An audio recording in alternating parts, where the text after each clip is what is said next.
Rowing is one of the best exercises you can do to hit a wide range of muscle groups. A single rowing stroke is said to engage around 85% of your major muscle groups. Compare that to running, which sits at around 50%, depending on the terrain. This graphic shows the major areas rowing works through each phase of the stroke. The catch, the first phase, with shins vertical, arms extended, with the rowing handle near the flywheel.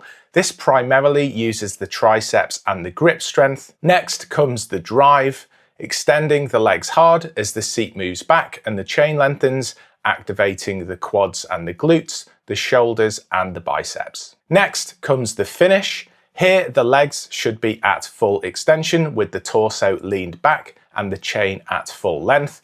This activates the abdominals and continues the firing of the glutes and the quads. Finally, the recovery, first led by the arms. The chain shortens and the seat slides forward as you return to the position, ready for the next catch. Here, it's mainly the triceps and the hamstrings and calves doing the work. And while it may look like your arms are doing most of the work, pulling the chain, it's actually your legs and glutes taking the majority of the load at around 60%, with your core and lower back handling around 20%.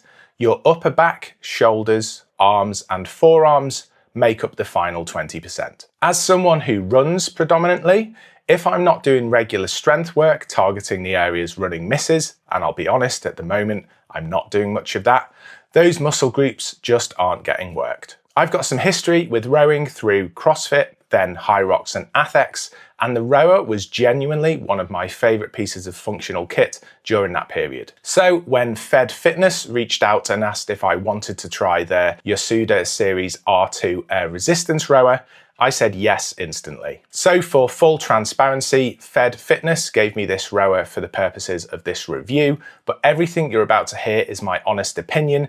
They've had no advanced viewing of this video and no control over what I say. Just a bit about Fed Fitness. They are a fitness brand offering a wide range of home gym and light commercial products, from rowers to bikes and power racks. They are also an official partner of the Houston Rockets NBA team. The R2 is priced at £399.99 here in the UK via Amazon. It is not currently listed on the UK Fed Fitness site.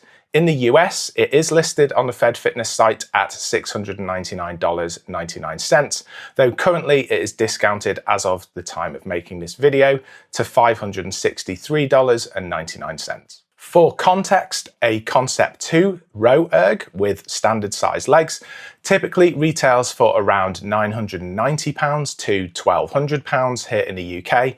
So the R2 comes in at under half the price. Spec-wise, the R2 is built with aircraft-grade aluminium alloy on the rail, PU roller wheels and a nickel-plated steel chain. It has a 350 pounds max user weight capacity and a rail rated for users up to 6 foot 10 inches. The R2 weighs in at 63.5 pounds compared to 57 pounds for the Concept 2 row erg with standard size legs. It comes with a 1-year warranty plus a 30-day money-back guarantee and disassembles quickly with transport wheels for storage. The R2 arrived in a massive box, part assembled. It took me about 30 minutes from opening the box to getting rowing on it. It has a very familiar aesthetic. If you know the Concept 2 rowers, this operates in a very similar way. You control the resistance via a 10-level control on the side of the airbox, and the digital display confirms your current setting. You strap your feet into the adjustable pedals and pull back on the handle, which is connected to the chain, with the seat rolling back along the rail as you go. In terms of feel, I'd say that the R2 is every bit as good as a Concept 2. The chain comes pre-lubricated, so there's no extra setup needed, and both the chain and the seat's motion are buttery smooth. None of the hardware, like the seat, the handle, or the foot plates, feel any lesser in quality than the Concept 2, with the important caveat that I've only been testing this from new for a couple of weeks, so I can't really speak to the long-term build quality. Concept 2 products are famed for their build quality, and I can vouch for that. I own a Model C rower, which was made between 1993 and 2003, which I got around 2018, and it is still going strong today. Part of what's kept that Model C feeling modern is how easy it has been to upgrade components. For example, the handle from an old wooden to a newer plastic style, and the monitor from the old PM2 to the latest PM5. Back to the R2. Like any rower of this type, there are a number of ways that you can use it. My personal favourite way is part of a Metcon, CrossFit speak for metabolic conditioning workout, where the rower is one piece of a broader session, rowing for distance or a calorie target before moving on to the next station. One of my favourite go-to workouts for this is a triplet across the rower, a bike and a ski erg, doing 50 calories on each, then down to 40 calories, then 30, then 20, then 10. Now, being completely honest, the R2 monitor is quite basic.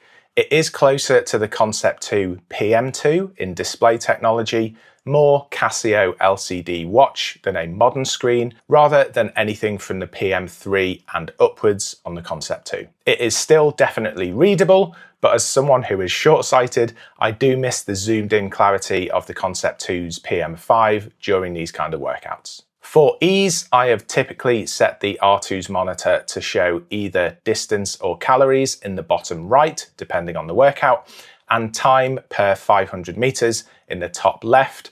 Personally, that is all I really need to keep an eye on. You can also set targets, such as distance, calories, or strokes, so that it counts down if that is your preferred workflow.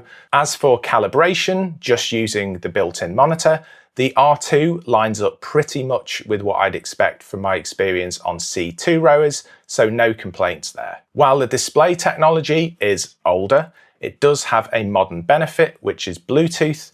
This lets you use the rower in a different way entirely, connecting to your smartphone or a tablet and using apps like Kinomap, EXR, or MyWhoosh. These give you that Zwift style experience, but for rowing rather than cycling, so if that appeals, it's on offer here with the R2. A bit of frustration though, as soon as the rower connects to an app via Bluetooth, the monitor itself becomes redundant. It just shows a Bluetooth logo to confirm that it's connected. So for all your stats, you're then relying on your phone or your tablet screen. Speaking of phones and tablets, the R2 comes with a mount, but it's just a raised bit of plastic that screws into the monitor at the back. Nothing felt particularly secure about using it, in all honesty. The good news is that the R2's monitor is exactly the same dimensions as a PM5 Concept 2 monitor, so you can use their phone mount on the rower. They're pretty cheap to get hold of, only a couple of pounds or dollars from the Concept 2 website. I actually 3D printed this tablet mount. I'll link the design in the description. This means that I can use my 12.9-inch iPad just about below the monitor without it interfering with the chain. This is honestly a much better experience than using a phone for using the virtual world apps or just putting a video on to watch while you row. The rower uses a protocol called FTMS, Fitness Machine Service, and I found the calibration across the 3 apps mentioned, plus Fed Fitness's own app, to be a little bit off. At an intensity that read around 1 minute 55 to 2 minutes and 5 seconds per 500 meters in standalone mode, which did feel correct, as I mentioned earlier around the calibration, the same effort read closer to 2 minutes 35 to 2 minutes 45 per 500 meters through any of these apps. By comparison, when I use the Concept 2 rower with a PM5 monitor connected to an app like MyWhoosh, the PM5 screen stays fully functional and the stats displayed in the app align with what it says on the rower. Hopefully that calibration gap gets ironed out between the R2 rower and the app manufacturers over time,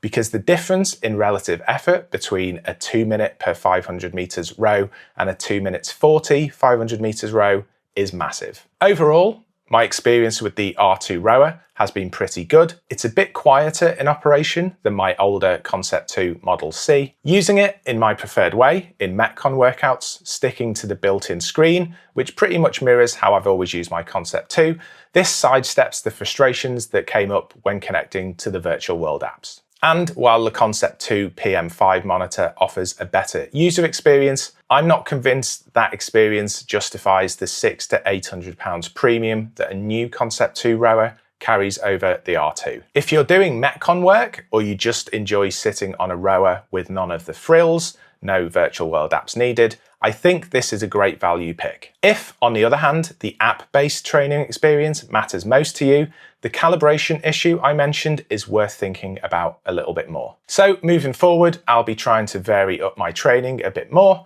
reincorporating some functional fitness, and of course the rower alongside my running. Hopefully, it becomes a bit of a secret weapon for building up my strength in those key muscle groups, which might finally help me get my marathon time starting to decrease rather than increase. Let me know your key non-running type training that you do to supplement your running performance down in the comments. Remember to like the video, subscribe to the channel, and I'll speak to you next time. See ya.